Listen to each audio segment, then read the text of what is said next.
Hi friends, welcome to mummy's masala. நீங்கள் எல்லோரும் நல்லா ஹெல்த்தியாக ஹாப்பியாக இருப்பீங்கன்னு சொல்லி நம்புகிறேன். இன்றைக்கி என்ன வீடியோ அப்படின்னு சொல்லி பார்த்தீங்கன்னா, ஒரு சூப்பரான முஸ்லீம் ஸ்டைலில் ஒரு வெட்டிங் பிரியாணி தான் பார்க்க போகிறோம். ரொம்ப சிம்பிளான இன்க்ரீடியண்ட்டை வச்சு எப்படி சூப்பராக பண்ணலாம் அப்படின்னு சொல்லி தான் ஷேர் பண்ணியிருக்கேன். கண்டிப்பாக இது யூஸ்ஃபுல்லாகவும் இன்ட்ரெஸ்டிங்காகவும் இருக்குன்னு சொல்லி நம்புகிறேன். வாங்க பார்க்கலாம். ஒரு சொட்டு கூட நெய் எதுவும் ஆட் பண்ணாமல், தேங்காய் பால், பிரியாணி மசாலா இந்த மாதிரி எந்த ஒரு இன்க்ரீடியண்ட்டுமே ஆட் பண்ணாமல் சாப்பிட திகட்டாத ஒரு சூப்பரான வெட்டிங் ஸ்டைல் பிரியாணி தான். பெரும்பாலும் பார்த்திங்கன்னா நம்ம வீடுகளில் செய்யும்போது ஒரு தடவை வர டேஸ்ட்டு நெக்ஸ்ட் டைம் வர்றதில்ல அப்படின்னு சொல்கிற மாதிரி யோசிப்போம். பட் அதுக்கு வந்து மெயின் ரீசன் என்னென்னு பார்த்தீங்கன்னா, நம்ம வந்து மெஷர்மெண்ட்டை ஃபாலோ பண்ணுறதில்ல. அதுதான் விஷயம். நம்ம இப்போ வந்து ஒரு தடவை செய்யும்போது நல்லா கரெக்டாக வந்துருச்சுன்னா அதோட மெஷர்மெண்ட்டை நோட் பண்ணி வச்சுட்டு அதுக்கப்புறம் அதே மாதிரி ஃபாலோ பண்ணிக்கலாம். இப்போ வந்து நம்ம என்னென்ன பொருள் சேர்க்குறோம் அப்படிங்கிறத விட அதில் வந்து அது எந்தெந்த ரேஷியோவில் சேர்க்குறோம், அது எப்படி வந்து ஒன்றோட ஒன்று மிங்கிள் ஆகி அந்த டேஸ்ட்டை வந்துட்டு என்ஹான்ஸ் பண்ணுதுங்கிறது தான் அதில் விஷயமே. ஸோ நம்ம என்ன தான் அதையும் இதையும் போட்டாலும் அதெல்லாம் கரெக்டான அளவில் போட்டு எல்லாம் ஒன்றா சேரும்போது தான் அந்த டேஸ்ட் வந்து நம்மளுக்கு வரும். ஸோ இன்றைக்கி நம்ம செய்ய போகிறது ஒரு 1/2 கிலோ சிக்கன் பிரியாணி தான். அதுக்கு தேவையான பொருட்களை நான் ஆல்ரெடி வந்து மெஷர் பண்ணி எடுத்து வச்சுருக்கேன். ஸோ ஃபஸ்ட்டு வந்து இதுக்கு பார்த்திங்கன்னா இஞ்சி பூண்டு ரேஷியோ ரொம்ப இம்பார்ட்டண்ட்டு. தோல் நீக்கினதுக்கப்புறம் இஞ்சி வந்து ஒரு 50 கிராமும், தோல் எடுத்ததுக்கப்புறம் பூண்டு வந்து ஒரு 75 கிராமும் எடுத்து நல்லா வாஷ் பண்ணிவிட்டு ஃபைன் பேஸ்ட்டாக அரைச்சி எடுத்துக்கிறலாம். இந்த பிரியாணிக்கு பார்த்திங்கன்னா ஒரு 100 கிராம் பெரிய வெங்காயம், ஒரு 100 கிராம் வந்து தக்காளி போதுமானதாக இருக்கும். ஸோ அது ரெண்டையுமே நல்லா தனித்தனியாக நான் வந்துட்டு சாப்பரில் போட்டு ஃபைனாக சாப் பண்ணி எடுத்துக்கிட்டேன். நீங்கள் வேணால் கட் பண்ணி கூட எடுத்துக்கிறலாம். அதே மாதிரி இந்த பிரியாணியில் மெயினாக வந்து பார்த்திங்கன்னா நான் காரத்துக்கு சில்லி பவுடர் மட்டும்தான் யூஸ் பண்ணியிருக்கேன். உங்களுக்கு தேவைப்பட்டுச்சுன்னா நீங்கள் 1 or 2 சில்லிஸ் கூட, பச்சை மிளகா கூட நீங்கள் ஆட் பண்ணிக்கிறலாம். 1/2 கிலோ சிக்கனும் 1/2 கிலோ பாஸ்மதி ரைஸும் பண்ண போகிறோம். ஸோ இது வந்து பார்த்திங்கன்னா ஒரு 4 to 5 பேர் வரைக்கும் நல்லா தாராளமாக சாப்பிடலாம். இந்த பிரியாணிக்கு தேவையான எல்லா இன்க்ரீடியன்ட்ஸுமே நான் வந்து மெஷர் பண்ணி எடுத்துக்கிட்டேன். நீங்கள் சப்போஸ் வந்துட்டு கை அளவு, கண் அளவுலேயே போடுவீங்க அப்படின்னு சொன்னால் அந்த மாதிரி கூட ட்ரை பண்ணலாம். ஸோ நம்ம இஷ்டம் தான், நமக்கு எது கன்வீனியண்ட்டாக இருக்கோ அதை ஃபாலோ பண்ணிக்கலாம். இன்றைக்கி 1/2 கிலோ சிக்கனை நல்லா வாஷ் பண்ணி க்ளீன் பண்ணி எடுத்து வச்சுட்டேன். 100 கிராம் வெங்காயம், 100 கிராம் தக்காளியை தனித்தனியாக சாப் பண்ணி வச்சாச்சு.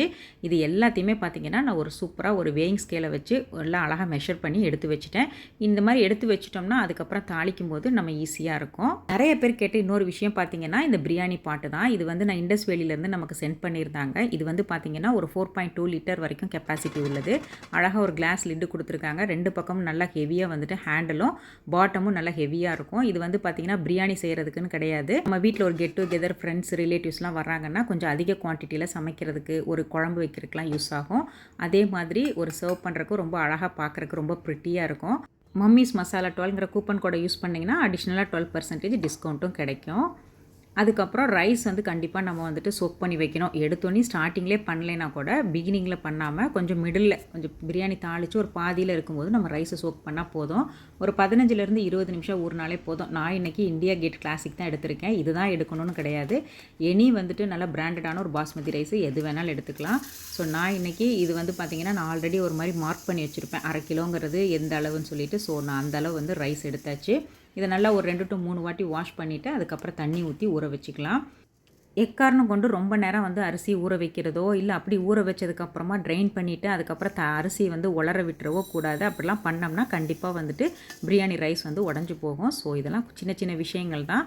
ஆல்ரெடி இது எல்லாத்துக்குமே தெரியும். நான் வந்து பிகினர்ஸ்க்காக தான் இவ்வளோ டீட்டெயில்டாக சொல்கிறேன்.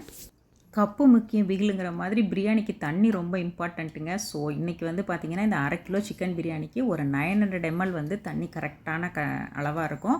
ஸோ இது வந்து பார்த்திங்கன்னா செலவு தண்ணின்னு சொல்லுவாங்க. அதாவது நம்ம இந்த மிக்ஸி ஜாரு, அதுக்கப்புறம் வந்துட்டு இந்த பிளெண்டர், இது எல்லாத்தையுமே நல்லா வாஷ் பண்ணி எடுத்த தண்ணி தான். ஸோ இது வந்து பார்த்திங்கன்னா 900 ml நம்ம எடுத்துக்கலாம். ஸோ இதுதான் கரெக்டான மெஷர்மெண்ட்டாக இருக்கும். தேவையான எல்லா திங்ஸையுமே வந்து மெஷர் பண்ணி அழகாக எடுத்து வச்சாச்சு. இது வந்து 2 நாள் நான் ஷூட் பண்ணது. ஸோ வந்துட்டு கன்ஃபியூஸ் ஆகிடாதீங்க. 2 நாள் பண்ணினேன். பட் அதோட கிளிப்பிங்ஸ் தான் மிக்ஸ்அப்பாக இருக்கும். ஸோ அது ரெண்டையும் சேர்த்து நான் ஒரு வீடியோவாக உங்களுக்கு ப்ரெசென்ட் பண்ணியிருக்கேன். இது வந்து பார்த்திங்கன்னா ஃபஸ்ட்டு வந்து நம்ம எல்லாம் ரெடியாக எடுத்து வச்சதுக்கப்புறமா பிரியாணி பாட்டை அடுப்பில் வச்சிடணும். ஃபஸ்ட்டு வந்து நல்லா பாத்திரம் சூடானதுக்கப்புறம் நம்ம எடுத்து மெஷர் பண்ணி வச்சுருக்க இந்த 100 ml ஆயிலை வந்து ஆட் பண்ணிக்கலாம். இது நல்லா வந்துட்டு இந்த எண்ணெய் சூடானதுக்கப்புறமா சின்ன துண்டு பட்டைனா ஒரு 4ம், நல்லா வந்துட்டு பெரிய சைஸ்னால் ஒரு 2ம், வெயிட்டில் பார்த்தீங்கன்னா ஒரு 2-2.5 கிராம் வெயிட் வர்ற மாதிரி நல்லா கெட்டி பட்டையாக எடுத்துக்கலாம். பட்டை போட்டதுக்கு அப்புறமா பார்த்தீங்கன்னா ஒரு 4 ஏலக்காய், ஒரு 2 கிராம்பு இதை மட்டும் ஆட் பண்ணிக்க வேண்டியதான். இது நல்லா அந்த ஹோல் ஸ்பைசஸ் வந்து ஆயிலில் இதானதுக்கு அப்புறமா நம்ம கட் பண்ணி வச்சுருக்கிற 100 கிராம் வெங்காயம் அதை இது கூட மிக்ஸ் பண்ணிக்கிறலாம். வெங்காயம் வந்து எந்த அளவுக்கு வதங்குதோ அந்த அளவுக்கு பிரியாணி நல்லா டேஸ்ட்டாக இருக்கும், நல்லா சூப்பராக கொடுக்கும், ஃப்ளேவர் நல்லாயிருக்கும். ஸோ முடிஞ்ச வரைக்கும் நல்லா வந்துட்டு ப்ரௌனாக வந்து வதக்கிடுங்க, தீச்சிராமல் வதக்கி எடுத்துடணும். இந்த டைமில் வந்து பார்த்திங்கன்னா நம்ம அரைச்சி வச்சுருக்கோம் இல்லைங்களா, 50 கிராம் இஞ்சி 75 கிராம் பூண்டு இதை வந்து இதோட மிக்ஸ் பண்ணிக்கிறணும். இப்போ இந்த வெங்காயம் இஞ்சி பூண்டு இது மூணையும் சேர்த்து நல்லா வந்துட்டு வதக்கி விட்டுறணும். அடுப்பு வந்து பார்த்திங்கன்னா லோ டு மீடியம்லேயே வச்சு வதக்கணும், அப்போ தான் வந்துட்டு டக்குன்னு கரிஞ்சு போயிடாது.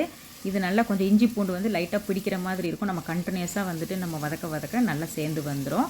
இந்த டைமில் பார்த்திங்கன்னா நம்ம வந்துட்டு கட் பண்ணி வச்சுருக்கிற தக்காளி இது கூட மிக்ஸ் பண்ணிக்கிறலாம், இதுவும் சேர்த்து நல்லா வதக்கி விட்டுட்டு தனி மிளகாத்தூள் வந்து ஒரு 6 கிராம் வரைக்கும் எடுத்துக்கலாம். இது வந்து நல்லா கலரும் கொடுக்கும் இந்த டைமில் ஆட் பண்ணுறப்ப. அதே மாதிரி நல்லா வந்துட்டு அந்த எண்ணெயில் அந்த காரம் நல்லா மிக்ஸ் ஆகி சாதம் ஃபுல்லும் ஒரே ஈக்குவலாக வந்துட்டு அந்த டேஸ்ட்டு ஃப்ளேவர்லாம் ஒன்றா கொடுக்கும். ஸோ இந்த இடத்துல சில்லி பவுடரும் நம்ம எடுத்து வச்சுருக்கிற 20 கிராம் கல்லுப்பு தான் வந்துட்டு இந்த 1/2 கிலோ பிரியாணிக்கு கரெக்டான அளவு. ஸோ அதிலேருந்து கொஞ்சத்தை எடுத்து இப்போ போட்டுக்கலாம், ஏன்னா எல்லாம் சேர்ந்து வதக்கிறதுக்கு யூஸ் ஆகும். மிச்சம் இருக்கிற கல்லுப்பு அப்படியே இருக்கட்டும், நம்ம அப்புறம் ஆட் பண்ணிக்கலாம். இப்போ பாருங்கள் நல்லா வதக்கியாச்சு. இந்த இடத்துல 50 கிராம் தயிர், அதுக்கப்புறம் நம்ம எடுத்து வச்சுருக்கிற ஒரு புடி வந்து மல்லி புதினா வெயிட்டில் பார்த்திங்கன்னா இந்த மல்லியும் புதினாவும் சேர்த்து ஒரு 15 கிராம் வரும். நல்லா தண்ணி இல்லாமல் நல்லா பொடுசாக கட் பண்ணி எடுத்துக்கிறணும். இது கூட சேர்த்து நல்லா வதக்கி விட்டுறலாம். இந்த டைமில் நம்ம வாஷ் பண்ணி வச்சுருக்கிற 1/2 கிலோ சிக்கன், நான் வந்துட்டு எலும்பு கறியாக தான் எடுத்திருக்கேன். ஸோ அதை இது கூட சேர்த்து இந்த மசாலாவும் நம்ம வந்து போட்டிருக்க சிக்கனும் நல்லா மிங்கிள் ஆகிற மாதிரி நல்லா கலந்து விட்டுறலாம். இந்த டைமில் நம்ம பேலன்ஸ் இருக்கிற கல்லுப்பையும் இது கூட மிக்ஸ் பண்ணி எல்லாத்தையும் நல்லா ஒன்றாவே வந்துட்டு ஒரு சேர கலந்துடலாம்.